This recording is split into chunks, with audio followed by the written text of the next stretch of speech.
Welcome to Get Paid for Your Pad, the definitive show on Airbnb hosting, featuring the best advice on how to maximize profits from your Airbnb listing, as well as real-life experiences from Airbnb hosts all over the world.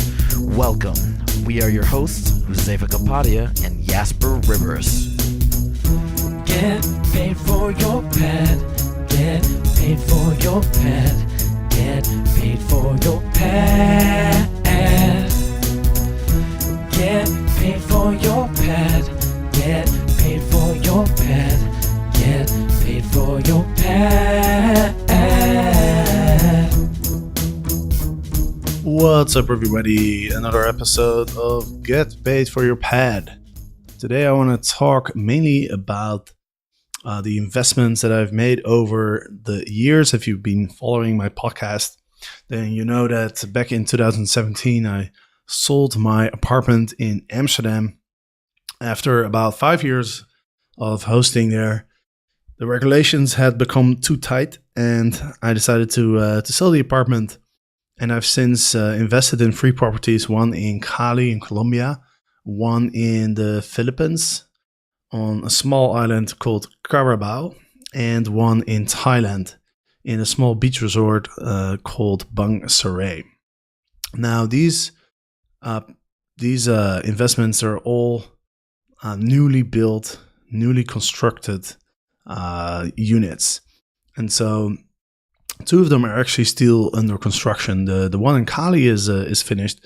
I went in June this year. I actually stayed at my own place for about a month or so, and I've started renting it out in August.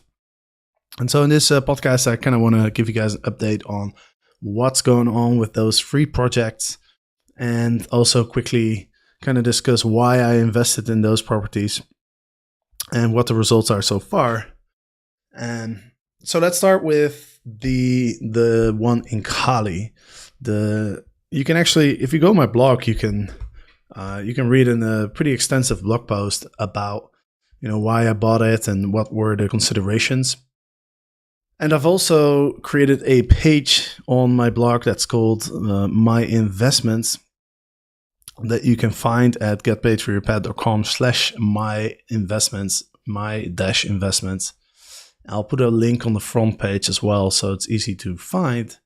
But there I've kind of given a quick overview of the 3 investments, and then there's blog posts that describe in more detail how I what I based my decisions on, and what kind of research I did before I decided to buy these properties. And so there's a blog post called Why I Bought a Penthouse in Cali, Colombia, that you can read. And also I've literally published a couple days ago, I published a detailed blog post, Why I Bought a Property on Carabao Island in the Philippines. So if you go on my blog, you'll be able to read these. But to give you a quick idea of the major factors that played a role in my investment decisions, well, first of all, I wanted to invest somewhere where I didn't see any strict regulations coming up, because I think investing in properties, investing in real estate is something that you really want to do in the long term, because obviously there's a reasonable amount of costs involved in acquiring properties. And there's also costs involved in selling a property. And I'm not just talking about the financial cost, but also the amount of time that you have to invest, the amount of time and effort. I mean, I pretty much traveled around the world for a year, looking at different properties and stuff. I've looked at lots of different countries.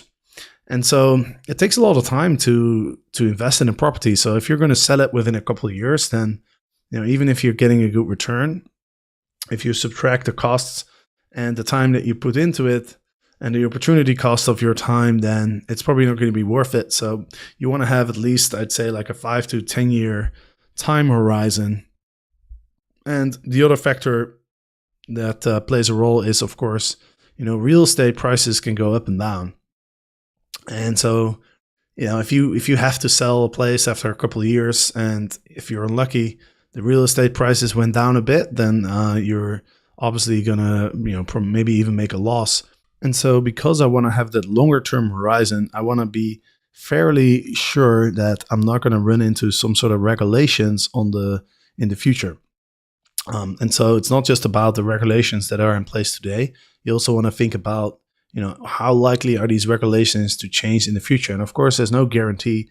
There could also always be new regulations coming up. But at least in the properties that I bought, I'm fairly sure that I will be able to rent out these properties for a very long time. So that's kind of like the first important decision factor. The second one is, would I be willing to spend, a significant of time in that particular property? And the reason I use that as a very I put a little weight on that factor. But essentially, I don't want to invest in a place if I wouldn't want to spend a significant amount of time there. Like if somebody would tell me like, hey, this particular property, you're going to have to live there for the next year. If that would cause me to panic, then there's no way that I'm going to invest in that property. And then the reason I use that criteria is because, first of all, I imagine that if I would want to spend a lot of time in a certain property, then there must be other people that feel the same way. So that's number one. But also, you never know what the future brings, right? And so the beauty of owning a property is even if the return on investment isn't as good as you expect, or even if there's going to be regulations in the future where that cause you to not being able to rent it out, or whatever may happen, if you own a property as a last resort, you could always just use it for your own pleasure, right? And so, it'll save you rent. Like, for example, if everything goes to, if everything goes to the drain, anything I'm doing, like I'm not able to make any money, then, what I could do is I could go live in my place in Cali in Colombia. It's a 2-bedroom place. I could rent out the second bedroom and I could survive, just because I own that property, just from that single property, which only cost me $150,000. Like worst case scenario, I could live there, and obviously I live there for free, and I can rent out the spare room and make a little bit of money on that, and then I could probably survive. Now, obviously, I don't expect that to happen, but I think it's one of the nice things that owning real estate gives you, that safety net, especially if you don't have a mortgage, if you have cash to invest. And so that's why that second factor for me is so important, because obviously if in that worst case scenario, if I were to buy a place where I would feel depressed, then no matter how bad my situation is, I'm not going to stay there, right? And so the third factor is the return on investment. And when I talk about return on investment, I'm not really talking about the price appreciation of the property, because I don't think that that's something that you should count on. Now, I know that over the last 20, 30 years or so, properties have appreciated a lot around the world, which makes sense because obviously the population is growing, and so it makes sense that everybody needs a place to live, especially in places where there's not a lot of space. If the population is growing, then it makes sense that properties get more expensive. But I think the other reason that properties have gotten more expensive is because they're cheaper to finance, right? If you look at interest rates, especially in the Western world, interest rates have gone down significantly, and I think that has also contributed to property values rising. And so, people seem to have this idea that when you buy a property, when you buy a house, it's only going to go up, right? And that's not true. Like if you look at a longer time horizon, property values can definitely depreciate, especially if you look at a time span of 5 or 10 years.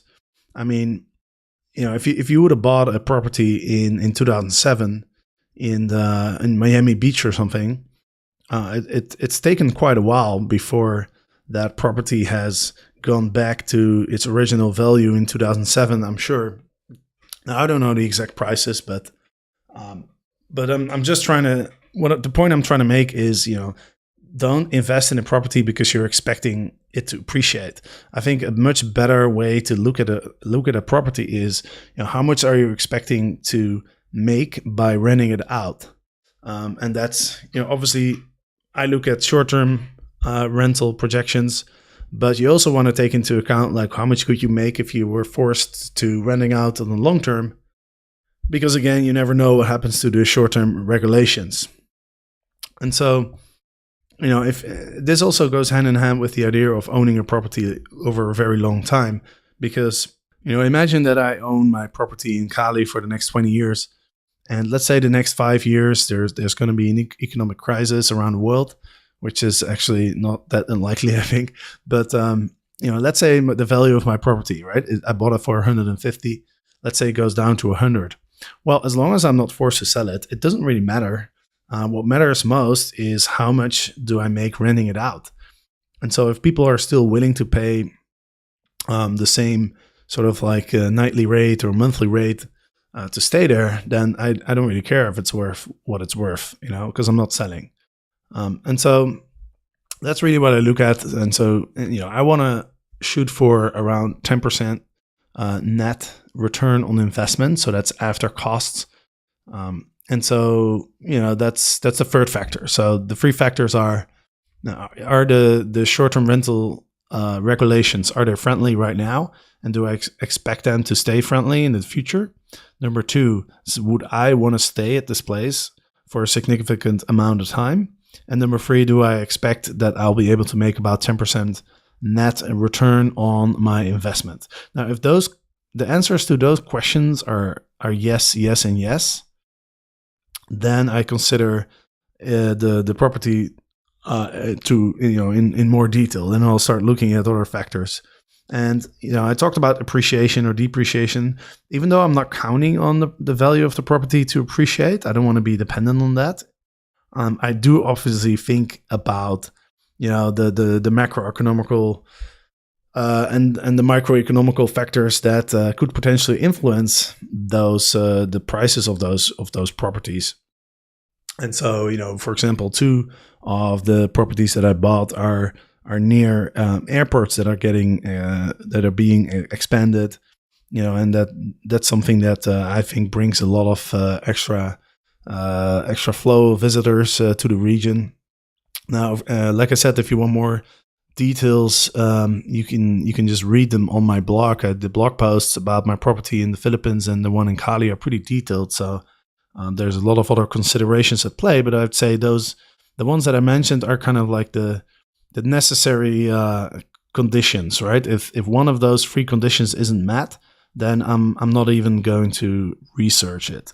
So that's kind of like the way that I've gone about selecting these properties. So let's talk a little bit about the results so far. So, when I started renting out my place in Cali in August, there was a couple things that I still wanted to improve before I was going to rent it out in Airbnb. And well, first of all, let me say that if you look at the blog post, you can see the pictures. The company that I worked with, it's called Far International. I think they're rebranding to Life of Far now, but they've done an excellent job. I have to say, the apartment is amazing. So I'm very happy with the work that they have done. But there was, I'm really targeting the high-end customers with my property in Cali because, I'm charging a lot more than a lot of other people in the city, right? So I'm targeting high-end clients, people who don't mind spending a little bit more money to get better quality. And so as a result, everything has to be pretty much perfect, right? The Wi-Fi, the air conditioning, and everything has to function, everything has to work. And so there was one thing that I was a little bit worried about, and that was the water pressure. So this apartment is on top of a small hill, which also makes it very attractive because it's got an amazing view over the neighborhood, and so as a result, because of the fact that it's on the hill and it's the top floor of a 4-story building, the water pressure in the showers wasn't so great, and that's something that that I think has to be fixed, because if I stay at a property and I'm paying $100, $120, where I could also be spending $40, $50 for a similar property in size, but with not as nice amenities, then I'm really counting on those things. I'm paying the extra money because I want the good AC, I want the good Wi-Fi, and I want the water pressure to be good. Like one of the pleasures in life is waking up in the morning and jumping in the shower and having a strong water flow coming out of the shower is important in having that experience. You want to have a 5-star experience, and so I wanted to get that up to par. And obviously, that's kind of an improvement that takes a little bit of time. You got to install water pump in the building. I convinced the guys at FAR to do that for me, and they're not charging me anything extra. So that's really cool. But that takes a while, I mean, especially in Colombia. I mean, even when I stayed there myself, the Wi-Fi didn't work, and it took me 3 weeks to fix the internet, or so I mean, things just